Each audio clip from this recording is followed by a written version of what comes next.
Herkese selam. Lütfen kanalımıza abone olmayı ve bildirim zilini açmayı unutmayın. Dizinin son bölümünde yaşananları ve yeni bölümde yaşanacakları anlatacağız. Dizinin özet bölümünü seyretmek istemeyenler videoyu ileri sarabilirler. Bölüm Hira'nın müştemilat odasında sabahın erken saatlerinde başlıyor. Yekta sabahın erken saatlerinde gözlerini açtı. Hira ise bir sandalyede uyuyakalmıştır. Sahra da babasının yattığı koltukta uyuyakalmıştır. Dakikalar sonra Hira gözlerini açtı ve Yekta'nın uyanık olduğunu fark etti. Hira Yekta'ya bir şeye ihtiyacın var mı dedi. Yekta Hira'ya benim tek isteğim sizlersiniz ve ben kızımla uyumayı çok özlemişim dedi. Sahra Yekta'ya sen yokken ben birçok puan topladım dedi. Sahra Yekta'ya senin bir daha gelmeyeceğini bana söylediler dedi. Yekta Sahra'ya bir daha sizi asla bırakmayacağım ve sana öyle yalan konuşanlar kötü insanlardır dedi. Yekta Hira ile yalnız konuşmak için Sahra'yı bahçeye oyun oynamaya gönderdi. Yekta Hira'ya ben yokken ne kadar zorlandığınızın farkındayım, hepsi benim yüzümden oldu dedi. Yekta Hira'ya yaptıklarımdan dolayı çok üzgünüm dedi. Hira Yekta'ya şu anda Sahra ve ben hayatta olmayabilirdik dedi. Hira Yekta'ya bizi başka bir eve götürmek istemiştin ama bu hatalı kararını neyse ki Orkun engelledi dedi. Yekta Hira'ya sizi önemsediğim için önce o eve kontrole ben gittim dedi. Hira Yekta'ya bunca yaşanan olayın sorumlusu kim dedi. Yekta Hira'ya haklısın, tüm suçlu benim ama tek amacım sizi bu tehlikeden kurtarmaktı dedi. Yekta Hira'ya ben yurt dışında tek başıma hayatıma devam edebilirdim ama sizleri için ülkeye geri döndüm dedi. Yekta Hira'ya Sahra'ya verdiğin babalık sözünü yerine getireceğim ve devam edeceğim dedi. Yekta kendisinin iyi niyetli olduğunu ve her zaman koruyucu birisi olduğunu ispatlamaya çalışıyordur. Ama durum hiç de Hira'nın bildiği gibi değildir. Hira Yekta'ya keşke bunları yaşamasaydık dedi. Hira Yekta'ya Taşkın'a istediği bilgileri vermelisin ve bu beladan kurtulmalıyız dedi. Yekta bir müddet ne diyeceğini bilemedi ve şaşkın bir şekilde Hira'ya baktı. Yekta Hira'ya Taşkın'ın istediği belgeleri ona versek de o yine bizi öldürmek isteyecektir dedi. Diğer tarafta ise Gürbüz'ün deposuna baskın yapılmış ve malları yağmalanmıştı. Bu sadece Aziz'in büyük patrona ulaşması için bir planıydı. Gürbüz'ü korku sarmıştır ve büyük patron tarafından öldürüleceğini zannediyordur. Aziz ise Gürbüz'e yağmalanan malları geri getireceğine dair söz verdi. Tüm bunlar yaşanırken Ece ise evlilik için hazırlıklara başlamıştır. Aziz evdeki silahını alırken Elif tarafından fark edildi. Elif, Aziz için endişelendi ve korkuya kapıldı. Gün içerisinde Elif birçok kez Aziz için dua etti. Eve gelen Ece, Suzan ile dedikodu yapmaya başladılar. Ece, Elif'e sen hiç aşık olmadın mı, bir adama karşı heyecan hissetmedin mi dedi. Elif birden panikledi ve Ece'ye ne diyeceğini bilemedi. Çünkü Elif, Aziz ile ne zaman konuşsa kalbinde farklı duygular hissediyordur. Elif'in gittikçe Aziz'e karşı ilgisi ve düşünceleri artıyordur. Öte yandan Aziz Gürbüz'ün adamları ile birlikte birkaç depo baskını yapmıştır. Aziz telefonla Gürbüz'e baskın yaptığımız depoda yağmalanan malları bulamadık dedi. Aziz'in asıl amacı tek başına yağmalanan malı kurtarmaktır. Aziz eve geldiğinde evde duran Ece ile karşılaştı. Ece'nin ısrarı sonucu Aziz ve Ece sıkıca birbirlerine sarıldılar. Elif gizlice onları gözetledi ve kıskançlık yaşadı. Elif, Aziz ve Ece'nin birbirine sarılmasından neden hoşnut olmadığını düşünmeye başladı. Elif artık Aziz'e karşı kesin olarak sevgi besliyordur. Diğer tarafta ise Orhun ve Hira köşkün bahçesinde konuşuyorlardır. Hira Orhun'a aramızdaki evlilik meselesi Yekta tarafından bilinmemelidir dedi.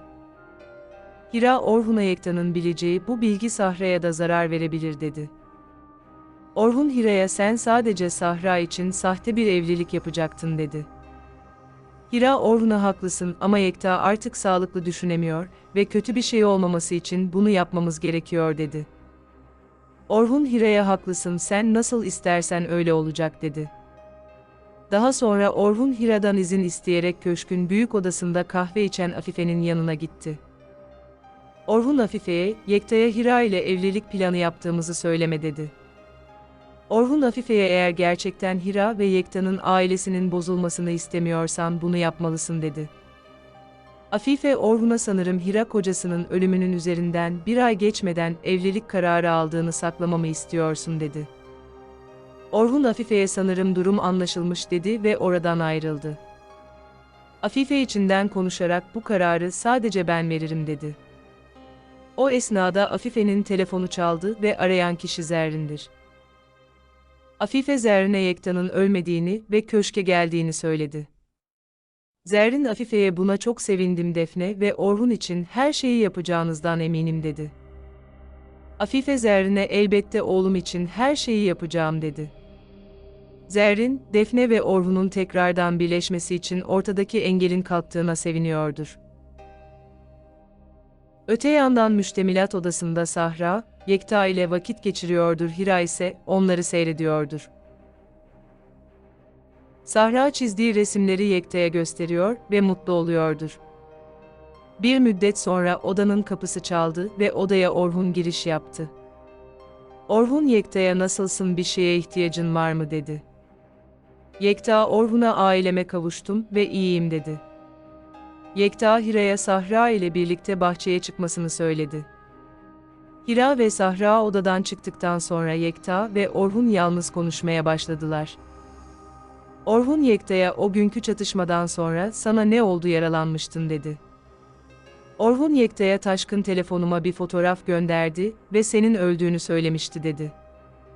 Yekta Orhun'a Taşkın sadece benim öldüğümü kamuoyuna göstermek istedi çünkü o itibarını kurtarmak istiyordu dedi.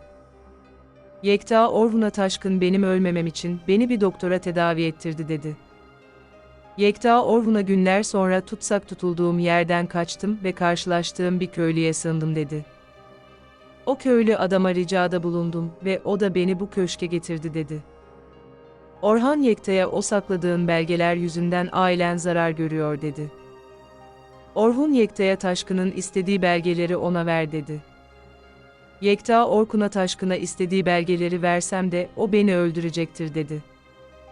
Yekta Orhun'a halbuki sakladığım belgeler sebebiyle daha güçlü olabilirim dedi.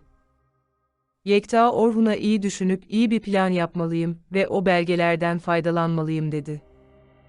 İkili konuşmaya devam ederken bahçede duran Hira merak içerisindedir.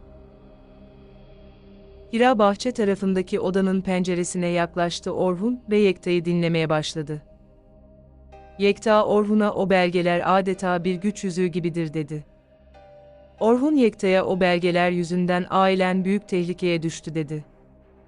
Orhan Yekta'ya bağırarak sen yokken ailen büyük zorluklar çekti dedi. Orhun Yekta'ya seni bu beladan kurtarmak için ben de sana yardım edeceğim dedi.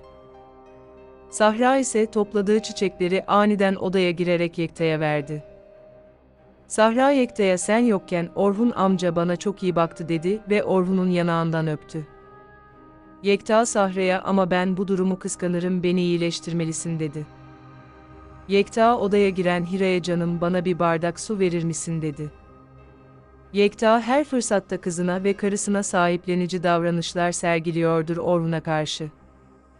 Orhan tuhaf duygular hissetti ve hiçbir şey demeden odadan çıktı. Hira Yekta'ya bana neden canım diye hitap ettin bu ne demek oluyor dedi. Yekta Hira'ya sadece aile gibi görünmek istedim dedi. Hira Yekta'ya buna gerek yok dedi ve odadan çıktı. Yekta bu duruma epey öfkelendi. Öte yandan Defne ofisindedir, üzgündür ve ağlıyordur. Defne aşk hislerinin Orhun tarafından bilinmesinden dolayı kendisini mahcup hissediyordur. O esnada Defne'nin telefonu çaldı ve arayan kişi Zerrin'dir. Zerrin Defne'ye Yekta ölmemiş yaşıyormuş dedi. Defne büyük bir şaşkınlık yaşamaya başladı. Defne'nin kalbinde yine Orhun'a karşı bir ümit doğmaya başladı. Dakikalar ilerledi, Yekta ve Orhun müştemilat odasında konuşuyorlardır. Yekta Orhun'a ben yokken Sahra ve Orhun birbirine çok yakınlaşmışlar dedi. Yekta Orhun'a sen Sahra ve Orhun'un birbirine yakınlaşmasına asla müsaade etmezdin dedi. Yekta Hira'ya endişelenmeyin, en kısa zamanda buradan kurtulacağız dedi. Hira Yekta'ya bu konu hakkında hiçbir şey söylemedi. Hira Yekta'ya benim işim var dedi ve oradan ayrıldı. O dakikalarda Afife büyük odadadır ve zihninde bir şeyler düşünüyordur. Bir müddet sonra Sultan Afife'nin yanına geldi ve ona kahve servisi yaptı. Afife Sultan'a eğer Yekta Hira'nın Orhun ile bir evlilik kararı aldığını öğrenirse ne olur dedi. Sultan Afife'ye Yekta bir an önce bu köşkten ailesini götürmeye çalışır dedi. Afife Sultan'a peki Yekta bildiği bilgiyle Hira ile ayrılık kararı alır mı dedi. Sultan Afife'ye Yekta çocuğunu bırakmayacak kadar seviyordur ve bu sebepten dolayı ailesini bozamaz dedi. Afife Sultan'a ben de böyle düşünüyorum, sanırım Yekta bazı şeyleri bilmelidir dedi. Dakikalar ilerledi, Hira ailesiyle birlikte müştemilat odasındayken odanın kapısı çaldı ve odaya Afife giriş yaptı.